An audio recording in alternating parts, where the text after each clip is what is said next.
안녕하세요. 편안한 중고차, 중고차의 모든 것입니다. 저번 영상에서 제가 2천만원대로 살 수 있는 수입차를 소개를 많이 시켜드렸어요. 그래서 오늘은 SUV는 어떤 게 있을까 좀 보여드리려고 해요. 평소에 막 얘기한 독일차 이런 거 보여드릴 거 아니니까 끝까지 한번 같이 가보도록 하겠습니다. 첫 번째부터 굉장히 강력한 녀석으로 준비를 했어요. 바로 지프의 그랜드 체로키 차량입니다. 이게 지금 2020년식에 9만 킬로 주행을 했거든요. 얼마냐? 2,650만원. 준대형 세단의 끝치고는 단가가 20년식인데 어마어마하게 된 겁니다. 그리고 이 지프라는 브랜드 자체가 생소한 분들이 계실 거예요. 누구는 고급차라고 생각을 하고요, 누구는 그냥 오프로드 차 아니야 이렇게 생각을 하는데, 사실 벤츠나 BMW 이런 프리미엄의 느낌은 좀 아니지 않나. 왜냐면 이 지프라는 브랜드 자체가 탄생을 하게 된 계기가 미국에서 세계 2차 대전 때 군용으로 만든 브랜드가 지프란 말이에요. 그리고 나서 이제 2차 세계대전이 끝나고 나서도 군인이었던 분들과 좀 젊은 층들 사이에서 인기를 많이 끌었어요. 그래서 이 브랜드가 명맥을 이어오게 된 거고요. 그때 오프로드 차로 개발돼가지고 지금까지 나온 게 이제 랭글러라고 보시면 되는 거예요. 그냥 지프의 상징적인 차량이죠. 근데 아무리 랭글러가 잘 팔린다 한들 어쨌든 이 브랜드화를 하려면 다양한 라인업이 있어야 될 거 아닙니까? 그래서 도심형 SUV로 레니게이드, 컴패스, 가장 큰 그랜드 체로키까지 이제 나오게 된 거예요. 지프의 특징을 살펴보면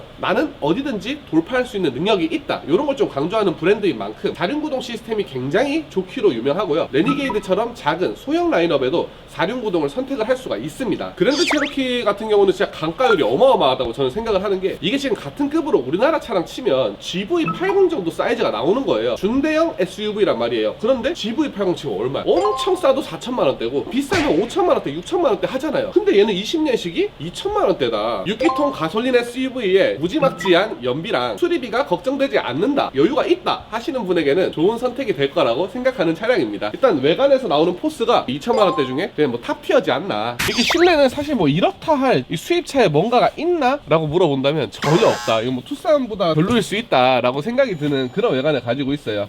계기판도 보면 굉장히 그냥 뭐 무난한 디자인이죠. 아까 말씀드린 것처럼 이 지프는 뭐 BMW나 벤츠 이런 게 아닙니다. 지프 마크가 의류 브랜드랑 똑같은 거예요? 거기서 나오는 지프가 이 지프가 맞습니다. 그러니까 어떻게 보면 자동차 브랜드 마크를 딱 대빵만하게 달고 다니는 거예요. 벤츠면 메르세데스 벤츠 써있는 옷을 입고 다니는 거랑 똑같다라고 보면 되는 거죠. 그리고 두 번째 차량은 정말 죄송하게도 SUV 특집인데 SUV가 아니라 RV로 준비를 했어요. 카니발이 실은 아빠들의 차, 바로 토요타의 시에나 차량입니다. 이게 지금 17년식에 8만 킬로 주행을 했고요. 중고차 가격은 지금 2,200만원에 형성이 되어 있어요. 실제로 옵션이 좋은 카니발이랑 비슷하죠. 그저 더 뉴 카니발의 옵션 좋으면 이거보다 비싼 것도 있어요. 근데 얘가 시에나가 어떻게 카니발의 대항마가 될 수 있냐, 못생겼죠. 약간 캠리 비슷한데 실제로 캠리의 뼈대로 처음에 만들기 시작한 게 이 시에나입니다. 미국의 이제 미니밴 시장을 공략하기 위해서 나왔는데 한국의 카니발까지 위협을 하게 됐어요. 아무튼 실내를 한번 보면 이렇게 공간이 넓다. 실제로 카니발이랑 비교했을 때도 전혀 좁다는 느낌이 안 듭니다.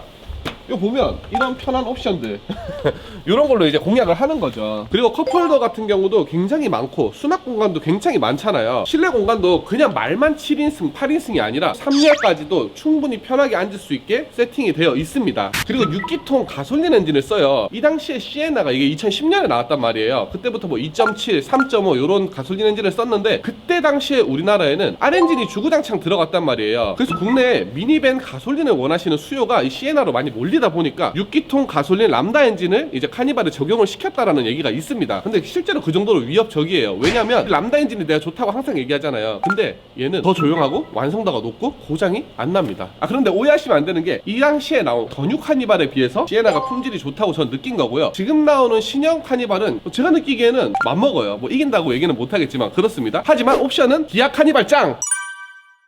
그리고 우리나라 사람들이 고질병에 대해서 되게 무서워하는데, 그런 소문이 있음에도 불구하고 우리나라에서 굉장히 잘 팔리는 랜드로버 차량도 2천만원대 구입이 가능한 SUV예요. 얘는 지금 레인지로버 이보크 차량이고요. 뭐 이 외에도 뭐 디스커버리 이런 차량들도 2천만원대 구할 수가 있습니다. 근데 디스커버리랑 렌지로버 차이는 뭐예요? 랜드로버에는 세 가지 라인업이 있어요. 레인지로버, 디스커버리, 그리고 디펜더 모델도 지금 따로 있죠. 그렇게 라인업이 있는 거고, 그 라인업 안에 여러 가지 차종이 있습니다. 레인지로버 이보크, 뭐 벨라, 보그 이런 여러 가지 모델들이 레인지로버 안에 있는 거고, 또 디스커버리 5, 뭐 디스커버리 스포츠 이렇게 또 라인업 안에 또 차량들이 있는 건데, 레인지로버 명칭이 들어간 건 좀 럭셔리한, 좀 미래지향적인 그런 디자인을 좀 보여준다라고 보면 되는 거고, 디스커버리는 레인지로버에 비해서는 투박하다, 좀 전통 SUV의 DNA를 가지고 있다. 그리고 디펜더는 그냥 야생 그 자체입니다. 바로 오프로드 동호회에 들어가도 될 정도의 정통 SUV의 DNA를 그대로 가지고 있는 그런 차가 디펜더다. 이런 식으로 라인업을 나눠놨다 보시면 되는 겁니다. 우리나라 차로 치면 제네시스 정도가 되지 되지 않을까. 아무튼 가장 럭셔리 라인인 레인지로버에 들어가는 막내 모델이긴 해요. 가장 작은 모델이란 말이에요. 이런 차량도 이제 신차는 많이 사지만 중고차에서는 무서운 소문 때문에 많이 금액이 싸져서 2천만 원대에도 구입이 가능한 그런 차량으로 보시면 됩니다. 자, 그리고 우리나라에서는 그렇게 뭐 인지도가 많진 않지만 세계적인 자동차의 브랜드를 따져보자면 이 차를 절대 빼놓을 수가 없어요. 자동차 대량 생산의 원조죠. 포드 차량입니다. 얘는 익스플로러라는 모델인데 아까 체로키처럼 준대형 SUV이고 얘는 5m가 넘어요. 근데 뭐 이제 포지션은 준대형인데 일단 5m 정도 되는 차량이다. 근데 이 육중한 차체에 비해서 배기량이 낮거든요. 가솔린 3.5도 있긴 한데 2.3을 주로 씁니다. 그래서 우리나라 사람들은 사실 이거 6기통보다는 4기통에 대한 수요가 좀 더 많단 말이에요. 그래서 체로키에 비해서는 많이 팔린 모델이고요. 실제로 얘가 4기통 가솔린으로 나왔을 때 대체할 만한 차가 없었어요. 옵션도 나름대로 굉장히 신경을 써서 나왔단 말이에요. 자, 이런 데도 보시면 트렁크가 넓고요. 이 3열 시트를 펼 수가 있고요. 그리고 이것도 전동으로 조절이 가능하다 보니까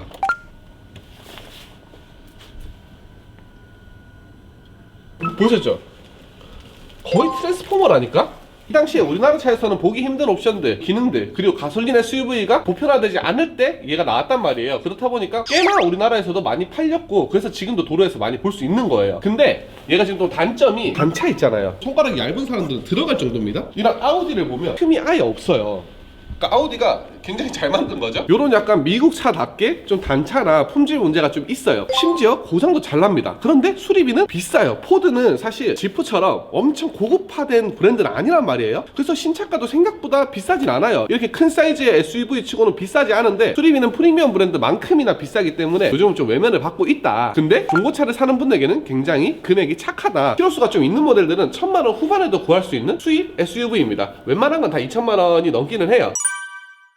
그리고 이번에는 수입차인데 프리미엄 브랜드예요. 그리고 중형 SUV인데 2천만 원대입니다. 바로 제규어의 F페이스 차량이에요. 단가가 진짜 많이 된 거거든요. 얘가 지금 18년식에 6만 킬로 주행을 했어요. 괜찮잖아요. 근데 2,300만 원. 물론 야 제규어니까 그렇지 이렇게 다 아는 사람들끼리 얘기하면 그렇지만 처음 보는 사람이 이 차를 딱 봤다. 중고차 시장에서 이미지가 안 좋은지 몰라. 2천만 원대라 생각하겠습니까? 5천만 원, 6천만 원이라고 해도 믿는다고 진짜로. 왜냐면 신차가가 얘는 등급이 좀 낮은 프레스티지라서 신차가가 이제 7천만 원대였는데 제일 싼 게 7천만 원대입니다. 그리고 얘에서 등급이 조금 올라가잖아요. F페이스 등급 높은 거는 1억이 넘어가요. 그 정도로 비싼 차인데 지금 18년식이 2천만 원대, 2천만 원 초반 그것도 그렇게 판매가 되고 있다고요. F페이스 같은 경우는 이제 제규어에서 선보인 첫 번째 SUV입니다. 근데 진짜 안타까운 게 포르쉐, 람보르기니 이런 비싼 차들 있잖아요. 그런 차들이 갑자기 SUV를 처음으로 내놨어. 다 성공했거든요. 근데 제규어는 왜 이렇게 안 팔리는 거야? 왜 이렇게 인기가 없는 거야? 제 내피셜로 보면 제규어 같은 경우는 랜드로버랑 형제 회사잖아요. SUV 전문 회사가 있고 얘는 세단 전문이었단 말이야. 근데 갑자기 얘가 1억짜리 SUV를 만들었잖아요. 소비자 입장에서 아니